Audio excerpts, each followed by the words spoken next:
কিশোরগঞ্জের ভৈরবে পাদুকা শিল্পে কর্মসংস্থান হয়েছে লক্ষাধিক নারী পুরুষের।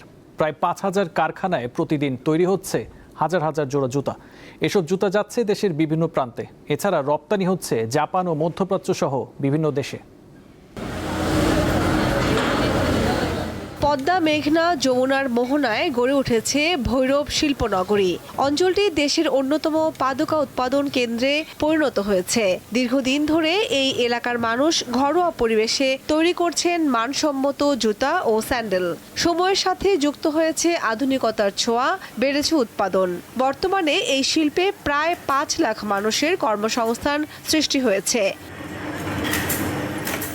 ঢাকা বিশ্ববিদ্যালয়ে লেদার ইঞ্জিনিয়ারিংয়ে লেখাপড়া শেষে বাস্তব অভিজ্ঞতা নিতে ৫ বছর ধরে জুতা তৈরির অন্যের কারখানায় কাজ করেন তরুণ উদ্যোক্তা এরশাদ আলী আকাশ। এখন ভৈরবে গড়ে তুলেছেন নিজের জুতা তৈরির কারখানা।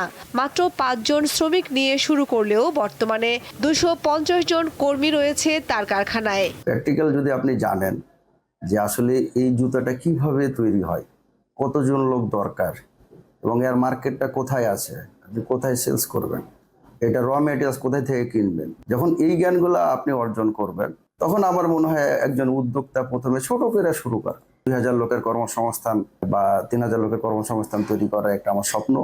এই উদ্যোক্তার মতো আরো অনেকেই যুক্ত হয়েছেন পাদুকা শিল্পে, গড়ে তুলেছেন মানসম্মত জুতা স্যান্ডেল কারখানা।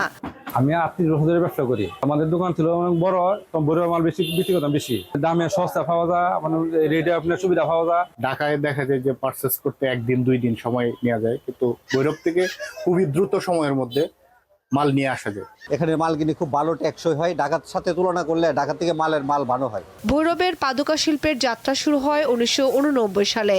এসব কারখানায় তৈরি জুতা রপ্তানি হচ্ছে বিভিন্ন দেশে। কামরুন নাহার, দীপ্ত, বার্তা কক্ষ।